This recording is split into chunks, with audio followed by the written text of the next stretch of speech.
Sexoterapia, para quem gosta de falar, para quem gosta de fazer e até para quem não gosta.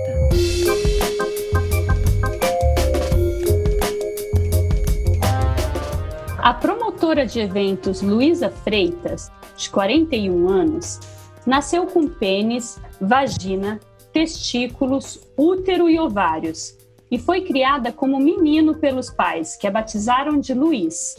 Mas desde muito cedo, por volta dos 7 anos, ela passou a se identificar com o gênero feminino. Sem compreensão ou acolhimento por parte dos pais, fugiu de casa aos 12 anos. Aos 16, já tinha corpo de mulher, mas o nome ainda era de homem. Só conseguiu mudar esse registro quando teve uma filha, em 2012. É a história da Luísa que vamos contar hoje aqui no Sexoterapia, um espaço criado por Universal UOL para falar de sexo e relacionamento. Eu sou Marina Dessa, editora-chefe de Universa, e ao meu lado, Ana Canosa, psicóloga, sexóloga e sempre disposta a nos ensinar sobre os temas mais polêmicos. Oi, Ana! Oi, Marina. Olá a todas, a todos e a todes. É um prazer estar de novo nesse episódio, né? Nesse podcast que está aqui para informar, para refletir, para fazer críticas, para fazer reflexões sobre os mais diversos temas do comportamento da sexualidade. Um beijo a todos, a todas e a todes que assistem e escutam o Sexoterapia e mandam mensagens carinhosas para nós todo o tempo. É isso, e hoje nós temos aqui na nossa mesa virtual a Luísa, que é dona dessa história de novela, né, Luísa? Tudo bem com você? Obrigada por ter vindo. Olá, boa noite a todas e a todos. Eu sou a Luísa Freitas, mulher trans intersexo e a única mulher trans mãe no Brasil, né?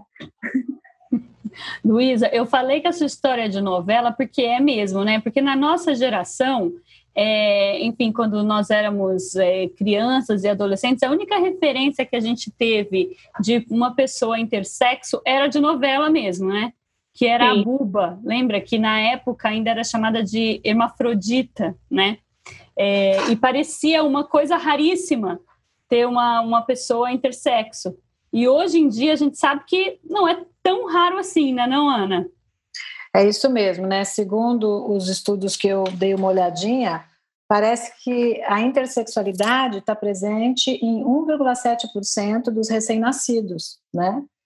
E é equiparado ao número de pessoas ruivas. Olha só Exato. Que interessante, né?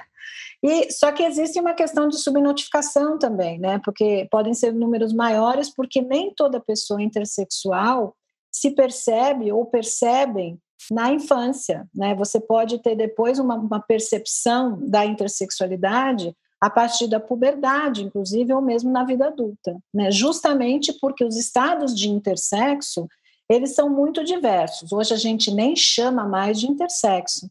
A gente chama de diferenças do desenvolvimento sexual, né? Já foi distúrbios no desenvolvimento sexual, mas essa palavra distúrbios gera um estigma, né? E por isso que hoje se fala de diferenças no desenvolvimento sexual. Mas Ana, do que a gente está falando? É basicamente de pessoas que nascem com órgãos sexuais dos dois gêneros, é isso? Olha só, não existe um único sexo biológico, né? Quando a gente fala do sexo biológico, a gente vai falar de algumas possibilidades, né? Ou seja,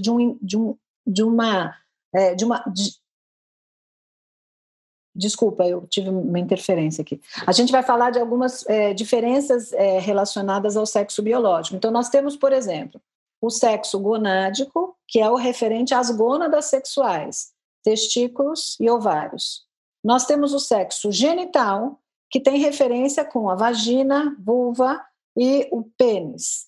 Nós temos o sexo cromossômico, que tem a ver com os nossos cromossomos, XY, XX, XXY, por exemplo, para as genitálias atípicas. Nós temos o sexo do fenótipo, que são os caracteres sexuais secundários que a gente vai desenvolver a partir da puberdade. Nós temos um sexo cerebral, né? Um sexo feminino ou masculino. Isso só para contar nesse encadeamento do sexo biológico, porque a gente ainda vai ter um sexo, vamos dizer, psicológico, de como eu me sinto como homem ou mulher, ou não binário, e a gente ainda também pode ter um sexo social, que é como a sociedade observa os corpos, também conhecido como intersexo. Então, o que eu quero dizer é que não há uma única questão do sexo biológico que vai fazer com que a pessoa seja DDS. A pessoa DDS, ela pode ter tanto uma questão na genitália externa, tanto uma questão na genitália, nas gônadas sexuais, tanto uma questão hormonal. Então, são várias condições de DDS. Agora, Luísa, explica na prática isso pra gente. Como que foi a sua história? Então, eu nasci intersexo, quando eu nasci já se notava, porque eu nasci com 2 sexos visíveis, nasci com o sexo feminino e o masculino. Como ela disse, antigamente era chamado de hermafrodita, hoje é intersexo ou DDS. A gente intersexo até gosta de ser chamado de intersexo, eu pelo menos prefiro do que DDS. Mas naquela época, como existe 43 estados de pessoas intersexo, hermafrodita era só quem nascia com 2 sexos, que foi o meu caso, que nasceu né, com 2 sexos.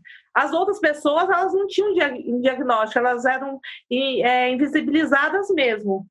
E eu, no caso, nasci intersexo verdadeiro, como hoje é chamado, porque não usa mais o termo hermafrodita, com 2 sexos, sendo o sexo masculino, sexo feminino, bem visível, tinha o pênis, a vagina, o útero, e a única coisa é que eu seria estéril como homem. Por exemplo, se eu quisesse ser pai, eu não poderia ser, mas assim como eu pude ser mãe. Mas assim, enfim, quando eu era bebê, eu nasci, o que mais destacava era o sexo masculino. A minha aparência era mais de menininho, e o que mais se destacava ali era o sexo masculino. O sexo feminino se destacava menos. Então, mas como assim? Desculpa te interromper, Luísa, mas como assim se destacava? Porque a minha vagina, ela não era, quando eu era bebezinho, não era aquela vagina perfeitinha. Tipo, o pênis era perfeitinho. Então, aparentemente, olhando, a primeira impressão é que era um menino e não uma menina mesmo. Aí, fui registrada, né, como menino, como Eli Luiz de Freitas, sexo masculino. E fui criada como menino até 8 anos de idade. Foi quando eu comecei a aceitar que eu não era um menino, que eu era uma menina, que eu queria ser uma menina. Com 8 anos de idade eu já queria vestir roupa de menina, passar batom. E com 9 anos eu fiquei menstruada. Eu ainda era um menino, se vestia de menina, era criada como menina e fiquei menstruada com 9 anos, assim, tudo bem confuso. Mas a minha aparência ainda era de menino. Aí foi quando os meus pais não aceitaram mesmo, porque eu ser uma menina e questão de religião, enfim, eu sofri muito bullying na escola, tive bastante problemas, fui até apedrejada numa praça, isso quando eu tinha mais ou menos uns 11 anos, e foi aí quando a minha mãe resolveu me mandar para um seminário, porque ela achou que eu ia ficar melhor lá. E foi lá do seminário que eu fugi. Luísa, as pessoas te discriminavam porque elas sabiam da sua condição de intersexo ou é porque você era um menininho que tinha um comportamento de menina? É porque eu era um menininho que tinha um comportamento de menina. E mas ninguém sabia que você tinha uma vagina também. Falando, ninguém entendia. Outra coisa, eu não tinha muita noção o que era isso. Eu não tinha muita noção, assim, o que é ser intersexo ou o que não é. Eu era uma criança ainda. E os meus pais também não tinham muita noção. Para os meus pais, eu era uma criança que tinha nascido com uma deficiência. Não a intersexo, não a hermafrodita, como era chamada naquela época. Eu era um menino que tinha nascido com a deficiência, que era deficiente, era isso para eles. Então, por isso que eu sofri falta de informação. Eu nasci num lugar, tipo, lá no interior, né, do Espírito Santo, bem assim, lugar de roça, de campo mesmo, assim, onde as pessoas não têm muita informação, tanto que o hospital onde eu nasci não realizava cirurgias. Quando eu nasci, era para ter feito a cirurgia em mim, para fechar, inclusive, o sexo feminino e deixar o masculino. Só que essa cirurgia, na época, eu acho que fazia só em Belo Horizonte. A minha mãe não pôde ir para lá fazer, que era o lugar mais próximo. E graças a Deus eu não fui mutilada, porque eu tenho vários amigos intersexo do meu convívio que foram mutilados. Eu tenho um amigo, eu não vou citar o nome dele, porque talvez ele não quer que cite, que ele não tem sexo, porque ele tiraram o sexo masculino dele e ele também não tem o sexo feminino assim bem definido. Então, resumindo, ele praticamente não tem a parte sexual, é uma pessoa super que vive fazendo tratamento, super traumatizado e tal. Então, tipo, eu sou super contra a cirurgia em bebês intersexo, até por causa disso, né? Porque eles têm que crescer para escolher o que quer ser, eu acho. Assim, a minha opinião, pessoal. Vamos interromper rapidinho. Luísa, tem essa voz que entra falando de vez em quando?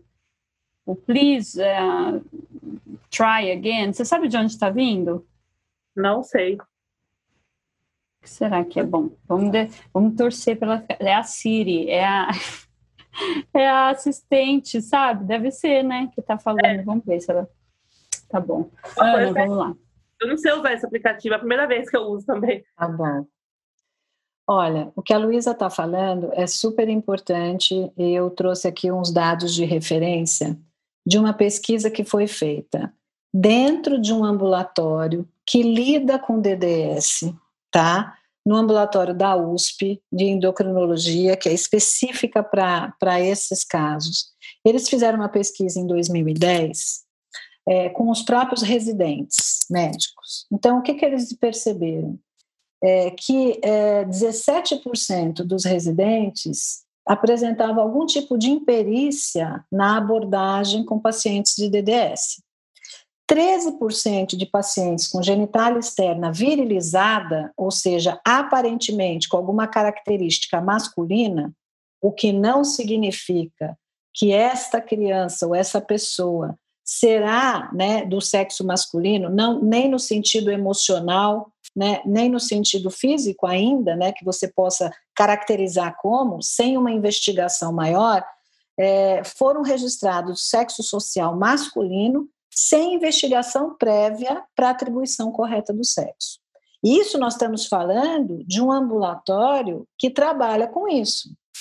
Outra pesquisa que esse mesmo pessoal do ambulatório fez foi com as mães dos pacientes de crianças com DDS e também com pacientes adultos. Olha só, 78% das mães que estavam no ambulatório específico, tudo bem, que trabalha com esses casos e que atende, que fornece tratamento, não sabiam dizer por que as crianças tinham sido afetadas pela condição. Ou seja, se havia um problema nas gônadas, se era por um problema cromossômico, se era um problema fenotípico. 55% das mães não souberam nomear a condição da criança. E 42% das mães não sabiam quais as principais características da condição de DDS. A maior porcentagem de mães, positivamente, é aquelas que sabiam o tratamento, 80 e tantos por cento. O que isso significa?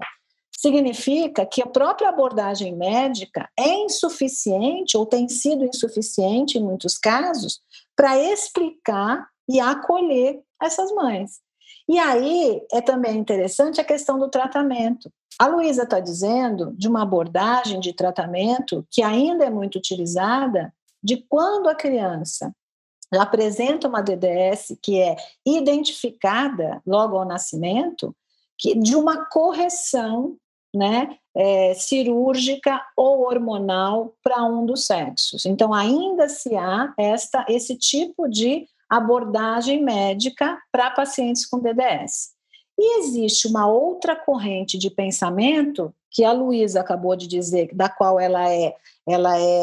que ela concorda, né, que não, que a gente tem que esperar mais tempo para que a própria pessoa, durante o desenvolvimento da identidade de gênero dela, que é a partir dos 3 anos de idade, possa se identificar com um sexo ou outro e, a partir daí, haver qualquer tipo ou não de correção, se é que é necessária a correção. Porque quando essa correção cirúrgica é feita, né, e que pode provocar infertilidade, pode provocar mutilação genital, e ela pode também provocar depois uma disforia entre o que o meu genital foi transformado para o que eu sinto, que é a identidade de gênero. A Luísa estava falando, eu conheço uma pessoa intersexual, o Alex, e eu estou falando porque ele é um ativista, que ele conta também essa história, né, que o corpo dele, cirurgicamente, foi convertido para o feminino, que também, vamos colocar, que em termos cirúrgicos é muito mais fácil você converter um corpo para o feminino do que para o masculino, e que mais adiante no seu desenvolvimento e desenvolvimento da sua identidade de gênero, ele tem uma identidade masculina. Se tivessem esperado o seu desenvolvimento de identidade, talvez hoje ele não tivesse alguns desconfortos a partir das cirurgias que foram feitas na sua genitália. Agora eu entendo essa divisão de linhas de abordagem, né? Porque, de qualquer maneira, é uma decisão difícil, porque, enfim, conviver... Claro que fazendo uma cirurgia, existe o risco de não escolher o sexo correto, vamos dizer assim, né? Nem sei se estou usando as palavras certas. Mas, se não fizer, você impõe à criança essa diferença, né, física, que ela vai carregar até uma idade adulta, até a adolescência, que pode trazer, enfim, que deve trazer, né? E aí eu queria ouvir um pouco da Luísa. Luísa, como foi para você ser uma adolescente? Você disse que você ficou menstruada cedo, mas não sabia nem o que estava acontecendo. Como foi para você? E você foi para o seminário aos 12, seu corpo era de menino, seu corpo era de menina, você tinha seios? Como foi lidar com essa dupla identidade, assim? Bom, seios eu nunca tive mesmo, só agora eu coloquei 600 ml, mas eu nunca tive mesmo, nunca. Eu não tenho as glândulas mamárias, nunca pude amamentar, nada disso, não tenho leite, enfim. Com 8 anos eu fiquei menstruada, né? Com 12 eu fui para o seminário, e quando eu fui eu tinha o corpo de menino, sim, era todo o corpo de menino, eu era aparentemente um menino, e registrado como menino, eu não queria ser um menino, eu tinha certeza disso, que eu não era um menino, mas aparentemente eu era um menino, e foi lá no seminário que eu consegui fugir, com 13 anos de idade, de lá, com a ajuda de um amigo, e que foi... Eu estava em Santa Catarina, eu saí do Espírito Santo, fui para o seminário em Santa Catarina, e foi de lá que eu consegui fugir, e que esse amigo me levou para Ribeirão Preto. Ele até arriscou pra caramba, porque eu era menor, eu saí fugida, eu fui para Ribeirão Preto, e lá eu fui para casa de umas pessoas trans, umas mulheres trans, que me ajudaram a fazer a transição. Só que naquela época, eu sem grana, sem muita condição e tudo, mesmo que tinha alguém ajudando, que era essa pessoa, eu acabei fazendo a transição toda errada, né? Sem o apoio da família, sem apoio de médico. Eu fiz a aplicação de silicone industrial no corpo, que nem hidrogel era, silicone industrial mesmo, no corpo todo, nos seios, porque eu não tinha. Tomei hormônio, tudo errado, sem nenhum acompanhamento. E consegui ficar até legal. Tipo, por exemplo, naquela época parecia que estava legal. Eu comecei isso com 13 anos. Com 16 anos, eu já estava totalmente feminina, aparentemente. Já tinha bumbum, seios, já tinha colocado mega no cabelo, e a minha aparência já estava de menina. Mas, uma coisa que eu aviso, assim, dou um conselho para as pessoas que estão fazendo transição, nunca fazer isso, sabe? Da forma errada. Sempre que for fazer, procurar um acompanhamento médico, jamais usar qualquer tipo de coisa injetável, porque eu estou tendo sérios problemas com isso hoje em dia. Minha saúde está bem abalada, eu tenho que fazer drenagem praticamente uma vez por mês e vivo com problemas porque o silicone industrial desceu para a perna, para o pé, tudo. e eu tenho sérios problemas com isso. Então, sempre que for fazer, tem que ser com acompanhamento médico mesmo. Eu fiquei em Ribeirão Preto até mais ou menos 16 anos fazendo essa transição, sumida, sem dar notícia para meus pais, né, porque eu tinha fugido. E os meus pais começaram a me procurar. Aí, naquela época, não tinha internet, muita coisa. E eles colocaram minha foto no bujão de gás. E toda vez que ia comprar gás, a minha foto estava lá, como desaparecida. A minha foto ficou no bujão de gás do Brasil inteiro por bastante tempo. Só que ele estava procurando o Luiz, né? O menininho que tinha sumido. E eu já estava totalmente feminina e loira. Então, quer dizer, o Luiz já nem existia mais. E eu olhava minha foto lá no bujão de gás e ficava quietinha, não falava nada para ninguém. Aí, com 16 anos, eu retornei até a casa da minha mãe. Eu já estava totalmente feminina. Minha mãe levou um susto, mas ficou feliz de me ver viva. Eu não deixou nem meu pai me ver. E eu estava vivendo, tipo, meio escondido, porque eu era menor, né? E ainda tinha identidade de homem. Aí eu fiz uma coisa mais errada ainda. Peguei a certidão de nascimento da minha prima. Mas assim, com a ajuda dos familiares mesmo, que era maior, fiz uma certidão, fiz um RG da minha prima. E eu fiquei vivendo a vida da minha prima até os 20 anos de idade. Tipo, eu era a Maíra, que era minha prima. Eu fiquei usando a certidão, o documento dela, mas assim, nunca aprontei nada, não fiz nada de errado com o nome dela, só usei mesmo. Peguei, vamos supor, ela era loira, eu peguei os documentos dela emprestados e usei até os 20 anos. Aí, com 20 anos, é que eu fui fazer meus documentos mesmo, né, RG, CPF, essas coisas, só que como um menino, já transicionado, mas como um menino. Foi bem difícil, assim, o início da minha vida. E praticamente com 20 anos foi que eu comecei a estudar mesmo, que eu estudei, porque até lá eu praticamente nem tinha estudado nada. Eu tinha estudado só lá no comecinho, até os 12 anos, né, quando eu fui para o seminário, depois eu fugi com 13 anos, quer dizer, com 13 anos eu parei de estudar, depois fui voltar a estudar praticamente com 20 anos também, por causa disso, por causa desse problema dos documentos. Nossa. Aí. Não, não só pelos documentos, né? Por toda essa confusão da tua vida. Se tivesse o apoio da família, se tivesse o apoio da sociedade, se tivesse o apoio da medicina, o apoio das pessoas naquela época, que tudo era mais difícil, entendeu? Tudo por falta de apoio mesmo. Eu queria saber, Luísa, como foi o desenvolvimento da sua sexualidade no meio dessa história toda, né? Você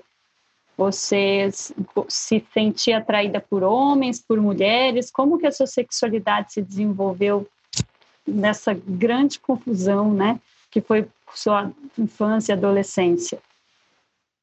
Eu sou pansexual, eu curto homens, mulheres, pessoas trans, assim como já me relacionei com pessoas trans e também com homens e mulheres. Bem lá no comecinho, eu falei, eu nunca gostei muito de prostituir, nunca fui muito a favor, mas de uma certa forma, prostituir. Porque quando eu fazia a transição lá, quando eu era bem novinha, tinha uns caras que me ajudavam, que eram um namorado e tal, aquela coisa fixa, mas eram os caras que me ajudavam e me davam dinheiro. Isso eu acho que não deixa de ser prostituição. Depois disso, eu tive uma pessoa fixa, uma parceira, era uma mulher, acho que mais ou menos 20 anos, a gente viveu um tempo juntas, e depois dessa mulher, nós separamos, aí não deu mais certo, eu fui envolvida com uma mulher trans, acho que ficamos mais ou menos 1 ano juntas, já tive parceiros homens, já tive alguns relacionamentos bem duradouros com homens, e há não muito tempo atrás eu tive um relacionamento também com um homem trans, enfim, meu relacionamento eu sempre fui pan. Eu gosto de pessoas, eu gosto do coração, eu não vejo muito sexo, eu vejo o coração, assim, da pessoa, como a pessoa é e tal, essas coisas. Eu me atraio por pessoas, não por exatamente assim o sexo. Eu acho que a Luísa traz uma questão que é assim, né? O desconhecimento das pessoas em relação a essa diversidade, inclusive biológica, né? Porque a diversidade sexual ela não é só da identidade de gênero ou da orientação do desejo, como a Luísa está dizendo, homem, desejo por homens, mulheres ou pessoas trans, né? A diversidade ela é também da biologia. A própria natureza nos traz animais e plantas que têm gônadas dos 2 sexos, por exemplo, né? Então faz parte da natureza e faz parte do ser humano e da biologia humana ter diferenças e variações. Então, só que como a nossa sociedade é extremamente binária, a família das pessoas que têm filhos com DDS a família, os profissionais, fica todo mundo muito ansioso, né? E com muita dificuldade dessa aceitação. E as pessoas, de modo geral, não conhecem e tornam a pessoa com DDS quase um fetiche, uma curiosidade, né? Uma pessoa com quem eu vou ter um tipo de estigma, né? Mas, ao mesmo tempo, uma curiosidade, um fetiche. Quando ela fala, por exemplo, da questão da prostituição, né, isso acontece também com pessoas, né? Acontece com pessoas trans. A Luísa está dizendo que ela é intersexo e trans, né? Não é isso, Luísa? Que você se identifica como uma mulher trans intersexo. Por que você se considera uma mulher trans? Desculpa a minha ignorância. Eu me considero uma mulher trans porque eu sou uma mulher trans, porque eu sou intersexo, certo? Eu nasci com 2 sexos. Trans é quando você transiciona a sua imagem. Tipo, eu era um menino, a minha aparência era toda masculina. Para me chegar até aqui, eu fiz transição. Eu tive que fazer transição de peito, bumbum, cabelo, tudo. Até hoje eu tenho que fazer depilação a laser, tenho que tomar hormônio, senão eu viro homem de novo. Então, eu sou trans, assim. Eu me considero, porque eu tive que fazer toda uma transição para ser uma mulher. Eu nunca... Até porque tem vários estados de pessoas intersexo. Tem pessoas intersexo que não precisam fazer transição para mudar, que elas ficam como elas são. Eu fiz transição, eu sou totalmente transicionada. Então, por isso eu me considero uma mulher trans. Um exemplo visível para as pessoas que estão nos escutando ou nos vendo sobre, por exemplo, uma pessoa intersexual que não precisou transicionar, ou que não tem isso, que tem, por exemplo, um estado de intersexo, que é a síndrome de Morris. Então, por exemplo, aquela atriz Jamie Lee Curtis, ou a Charlize Theron, ou dizem que Nicole Kidman, são intersexuais, e que têm a síndrome de Morris, que Ana. Gata, tu não tá sabendo Trazendo disso? Informações quentíssimas, é mesmo, eu não sabia. Que são pessoas DDS especificamente com questões de dificuldade nos receptores de androgênios. O que significa isso? Que na hora que o corpo, né, durante a gestação, vai se formando, né, e tem todo um processo durante a gestação para você virilizar. Eu não sei se você sabe, mas o protótipo humano é feminino, né? E aí este protótipo de bebê viriliza a partir de testosterona, de DHT. Então, se eu tenho receptores que funcionam, essa testosterona ela vai ajudar a eu, de fato, virilizar os meus genitais. Mas se eu tenho testosterona e o receptor não funciona, eu posso não virilizar totalmente os genitais, que é o que acontece com a síndrome de Morris. Então, essas pessoas nascem num corpo com uma genitália externa perfeitamente feminina, com um canal vaginal cego, então tem uma dificuldade ali no fundo da vagina, e você pode, de repente, fazer ou não uma cirurgia, mas que não tem genitais internos como útero e ovário. Mas a aparência completa é feminina. Então, olha que interessante, né? Então, são mulheres que se identificam como mulheres, que são extremamente femininas, que o fenótipo é feminino, mas que, por exemplo, não podem engravidar, porque elas não têm ovário nem útero, né? Então, veja só, então elas não são mulheres trans, elas são pessoas intersexuais com uma condição específica, que é diferente do caso da Luísa. Luísa, como não sei, então quer dizer, Ana e Luísa, enfim, quem quiser responder, quer dizer que as pessoas, mas as pessoas que têm as duas genitálias podem ter as duas funcionando? Tipo, podem transar com uma penetração de um pênis, ou pode penetrar também? Ou como que funciona isso? Então, eu não sei. Até onde eu saiba, teve uma pessoa nos Estados Unidos que era assim, e eu tinha as duas genitais funcionáveis. Eu conseguia transar com o pênis, normalmente, inclusive eu fiz muito isso até antes da cirurgia, apesar que quando eu era mais nova eu até gostava, depois eu não gostava muito mais, e também conseguia também ser penetrada. Porém, antes da cirurgia eu sentia muita dor ao ser penetrada, porque minha vagina era muito apertada, não tinha uma abertura legal, era muito rasa, então mas eu conseguia tanto ser penetrada quanto penetrar. Eu era intersexo verdadeiro, como é chamado, né? Que antigamente essa palavra era hermafrodita verdadeiro, eu tinha os dois sexos funcionáveis, então eu podia mesmo escolher se eu queria ser homem e mulher. Porém, o meu sexo masculino não podia engravidar ninguém, e eu já posso ser mãe. Quando eu fui ao médico, ele disse que eu não podia ser mãe, nem pai, que meus dois sexos eram estéreis. E aí depois eu engravidei e fui mãe. E consegui provar que eu podia ser mãe. Quando eu engravidei e fui mãe, eu ainda tinha as duas genitálias ainda. Luísa, deixa eu só te perguntar uma coisa, também por ignorância específica da sua condição. Você tinha orgasmo através da penetração, muito provavelmente, né? Na verdade, eu tinha mais orgasmo não através da penetração, até porque, como eu disse, minha vagina era muito estreita. Não, na penetração do pênis, desculpa. Na penetração do pênis, exatamente. Quando no pênis eu tinha orgasmo, eu sentia mais. Mas, assim, o meu pênis era meio fora do lugar. Tipo assim, geralmente, as pessoas têm a vagina, o clítoris e o pênis já sai do clítoris, certo? Eu não era assim. Eu tenho a vagina, tenho o clítoris, em cima saía o pênis com os testículos, tudo. Quer dizer, eu tinha dois sexos, um separado do outro, em dois lugares diferentes.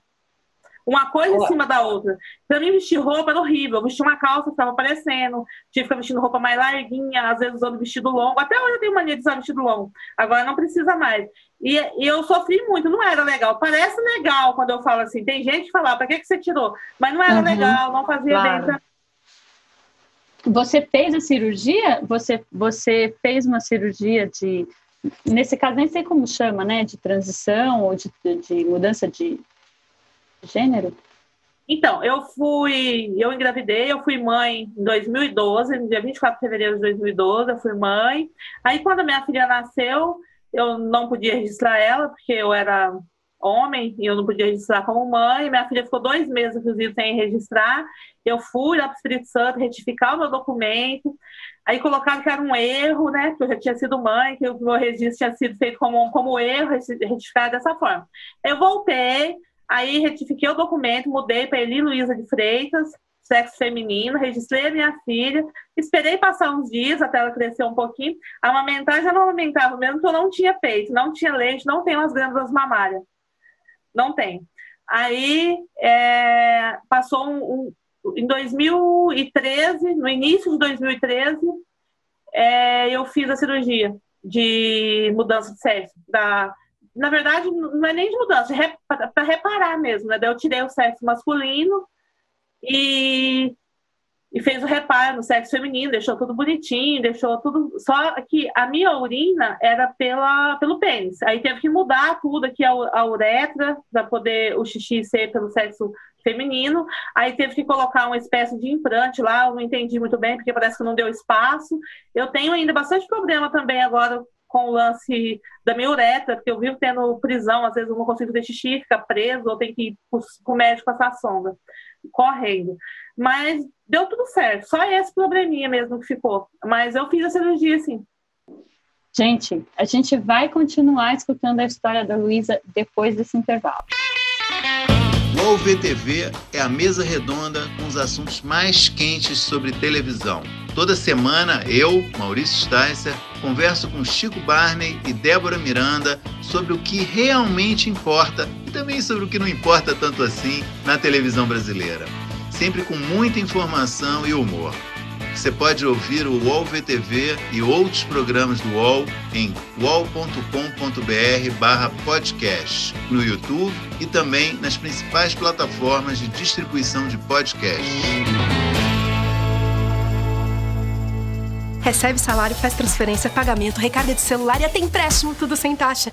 PagBank, a sua conta grátis do PagSeguro. Baixe já o app e abra sua conta em 3 minutos. Ana, você já atendeu outros casos como a Luísa? Que tipo de impacto essa vivência pode trazer para a vida sexual e emocional das pessoas? Então, Eu, particularmente, na minha clínica, nunca atendi uma pessoa intersexual, né? Mas como a gente trabalha academicamente, tem curso, conheço algumas pessoas intersexuais e acompanho os estudos, né, de colegas que trabalham em ambulatórios e a gente, enfim, lê estudos e tal. Eu acho que o grande problema que as pessoas enfrentam, né, e aí tem algumas pesquisas, inclusive, que indicam, é justamente o preconceito, né? Como é que eu vou apresentar essa minha variação biológica, inclusive, para outras pessoas, né? E isso vai desde situações de banheiro, às vezes, dependendo de como é que é a formação biológica da genitália, como disse a Luísa, até principalmente as questões relacionadas ao afeto, né? Como é que o outro vai me receber afetivamente, sexualmente, né? Então, existe toda uma dificuldade presente e vai depender muito de qual é a variação biológica que se tem, né? Além, obviamente, da questão da possibilidade de ser fértil ou não. No caso da Luísa, ela tinha essa possibilidade, mas algumas condições intersexuais não possuem essa possibilidade, então também é uma questão para se refletir. A questão estética, que na nossa cultura é extremamente forte, né? Essa coisa de você ter corpos idealizados, estigmatizados, heteronormativos, né? Então, isso também fica essa coisa da adequação da roupa, de como é que eu me visto, além das questões legais de certidões de nascimento. Então, acho que são uma série de desafios que as pessoas intersexuais têm e sofrem na relação com o seu próprio corpo, na adequação desse sexo legal e esse sexo social e nas relações interpessoais, afetivas, sexuais. Luísa, como é a sua vida hoje? Depois de ter passado por tudo isso, já com a sua filha que tem 8 anos, né? Você conversa com ela sobre isso? Como você vive hoje? Eu converso um pouco, não muito, ela ainda é um pouco pequena. Eu converso um pouco, ela sabe da minha história, até porque ela já foi participar comigo, né? De algumas entrevistas desde pequenininha, tadinha. Então ela cresceu ouvindo, ela já sabe. Hoje a minha filha já tem 8 anos, graças a Deus, linda, né, que foi a minha vitória e que provou para todo mundo que eu realmente era uma menina e que eu podia ser mãe. Foi assim, meio que um tapa na cara da sociedade, até da medicina, da religião, não estou dizendo no geral, daqueles que me recusaram na época, daqueles religiosos que disseram que eu estava errada, que eu não era uma mulher, que eu estava indo contra as vontades de Deus, daqueles médicos que não quiseram fazer o meu tratamento, porque disseram que era impossível eu ser mãe. E hoje eu sou. Hoje eu tenho meu próprio negócio, tenho minha clínica de estética aqui na cidade de Jundiaí, onde eu estou agora, e também trabalho com eventos. Atualmente, devido à pandemia, eu estou um pouco parado com os eventos, até porque está tudo parado na área dos eventos, ainda não voltou normalmente. Está tudo online, está difícil. Eu estou trabalhando, né? Tenho o meu próprio negócio, a minha clínica aqui, estou trabalhando, cuidando da minha filha. E você ainda sofre preconceito? Ainda. Para falar a verdade, eu sofro preconceito até no meio dos próprios intersexos, que tem pessoas, nós somos tão poucos no Brasil e tem alguns intersexos que não me suportam. Por quê? Porque não aceitam a minha história pelo fato de eu citar lá atrás que eu era hermafrodita verdadeiro. Não é questão... eu não aceito a palavra hermafrodita, também não aceito, agora é intersexo, mas só tem uma forma de eu explicar para as pessoas publicamente quem realmente eu era, como eu nasci, falando isso, porque tem gente que não sabe o que é. Eu era uma hermafrodita verdadeira, que tinha 2 sexos funcionados, que não é o caso de todos os intersexos. Então tem intersexo que não gosta de mim. Já sofri preconceito até das outras pessoas trans, que não aceitam. Falam, você não é trans, porque você era um intersexo.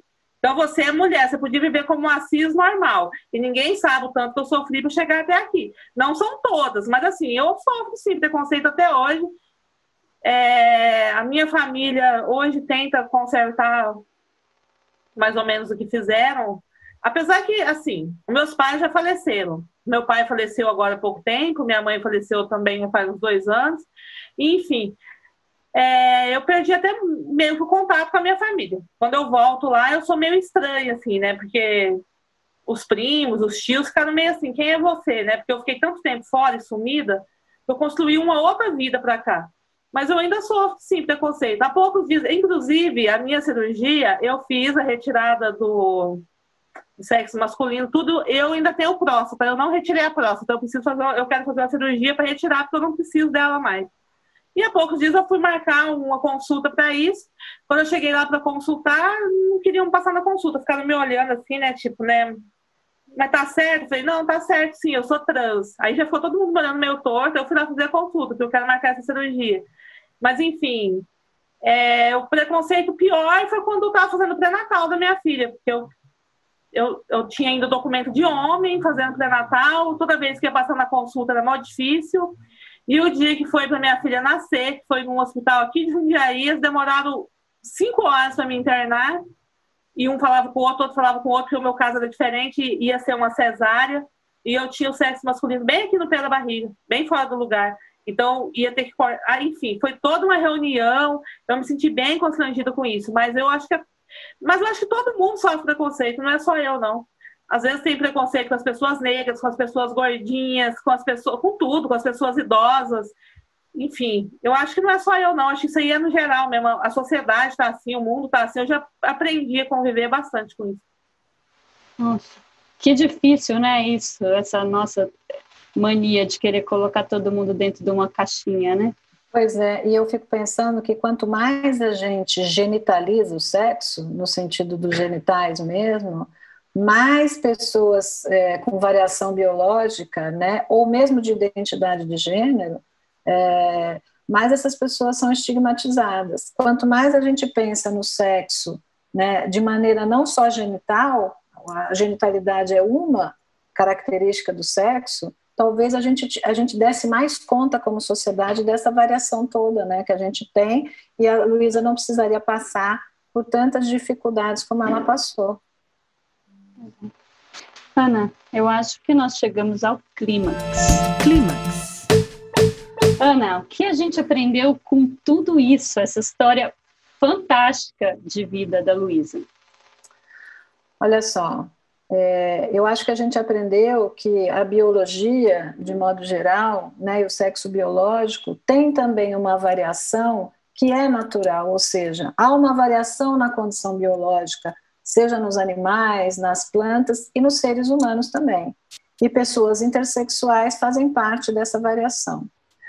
Uma outra questão que a gente aprendeu é que quanto mais a gente associar o gênero ao corpo biológico, mais difícil será para nós acomodarmos e acolhermos pessoas com variações, seja de identidade de gênero, seja do mundo biológico. Mas acho que o que mais a gente aprendeu, o que mais me tocou em relação à Luísa, é que todos nós temos os nossos desafios e as nossas condições. Quando a gente pensa na questão do psiquismo, a gente tem pessoas que têm que enfrentar as suas ansiedades, tem pessoas que têm que enfrentar os seus humores depressivos, tem pessoas que têm que enfrentar as suas fobias, outras as suas questões de autoimagem, outras as questões amorosas, o medo de ser deixado, o medo do abandono, de não ser escolhido. Todos nós temos os nossos próprios desafios, sejam corporais, sejam emocionais. Então, que a gente, como sociedade e com uma condição humana da integridade do outro, que a gente possa não piorar a condição e o desafio dos outros. Porque a gente já tem que dar conta dos nossos e acolher o desafio dos outros. Foi bom para você? Luísa, foi bom para você? Foi boa essa conversa? Foi sim. Até porque eu gosto de conversar sobre a minha história e também eu resolvi expor a minha vida, até para ajudar outras pessoas que possam vir passar pelo que eu passei, ou pode estar dentro da caixinha lá, meu Deus, o que eu faço? E que não tem que ter vergonha não, cara, tem que se expor, ser o que você é, viver o que você é, colocar a cara no mundo e vencer, essa é o importante, não fica lá dentro da caixinha com medo não, tem que viver mesmo o que for, e para os pais das pessoas, dos adolescentes, das crianças que são assim, ou até mesmo das crianças que querem ser trans, que apoie elas, porque se apoiar elas, elas não vão para o mundo buscar ajuda e talvez fazer coisas erradas, então quanto mais apoio tiver da sociedade, da família, da medicina, melhor. Então as pessoas têm que ser mais humanas com as outras. E por isso eu gosto de estar expondo a minha história e tal, para ajudar outras pessoas também.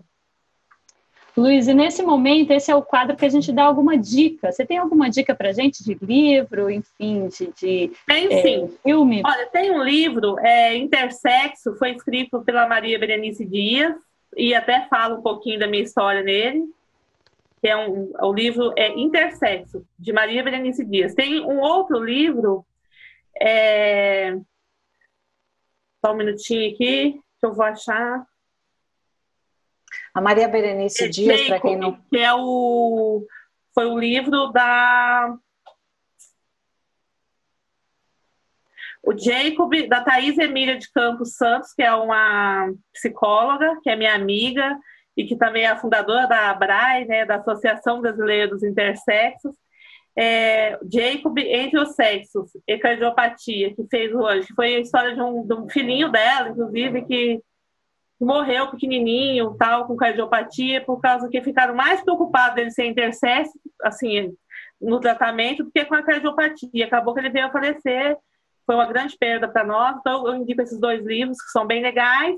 E tem uns filmes bem antigos que eu gosto, que eu acho que fala um pouco, assim, das histórias que falam um pouco de mim. Tem Hermafrodita, é bem antigo mesmo.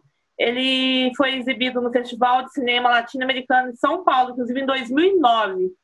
Eu aconselho para as pessoas que quiserem saber mais sobre Hermafrodita, é legal assistir, eu gosto dele. E tem o filme XXY, de Lúcia Puendo, que eu gosto também, assim, que eu indico. Muito bom. Eu já vou pular a minha, porque o que eu ia indicar era XXY também, que é esse documentário não, é um filme, né, argentino, com o Ricardo Darín, aquele galã, amo ele, e conta a história dessa menina, Alex, enfim, que é uma intersexo e os pais não sabem muito bem como lidar com essa situação toda, né? Está disponível no Netflix, é um filme de 2006. E você, Ana, que trouxe pra gente? Olha só, eu ia indicar então a ABRAE, que é a Associação Brasileira de Intersexo, que a Luísa já falou, e eu vou indicar também uma série, que é a série Master of Sex, que está na Amazon Prime, que conta a história de Master e Johnson, que foram os importantes, muito importantes na sexologia, porque eles começaram a estudar a resposta sexual humana num laboratório, né, pesquisando a reação das pessoas durante a masturbação e durante o sexo. E existe um episódio na 2ª temporada onde o Master, que é um médico, ele recebe uma criança, né, uma criança que ele era um médico ginecologista obstetra, e um bebê que nasce com DDS, e há a reação do pai, isso é na década de 70 para 80, nos Estados Unidos, e o pai não quer nem pegar no bebê. Então, quando ele conta para os pais, né, da condição, a reação do pai é extremamente horrorosa. Então, assim, não, eu corte isso aí, eu não quero isso, eu quero meu filho, não vou nem pegar nesse bebê. Então, vai mostrar mesmo, né, o quanto que para os pais, muitas vezes, essa definição do sexo biológico é tão importante para como se fosse legitimar a importância do filho no mundo, né, que seria o papel social do sexo biológico. É uma cena bastante dura, que incomoda muito, mas que traz e revela o preconceito e a dificuldade das famílias. Luísa, muito obrigada por sua presença aqui, viu? E Ana, a gente se vê no próximo episódio de Sexoterapia. Até lá! Até! Siga Universal UOL nas redes sociais e compartilhe com a gente a sua história. Quem sabe o seu dilema não é o próximo a ser tratado por aqui. Você pode ouvir este e outros podcasts do UOL em uol.com.br/podcasts. Sexoterapia tem apresentação de Marina Bessa e Ana Canosa. Edição de áudio, João Pedro Pinheiro. Reportagem, Fernanda Colaviti. Coordenação, Juliana Carpanês.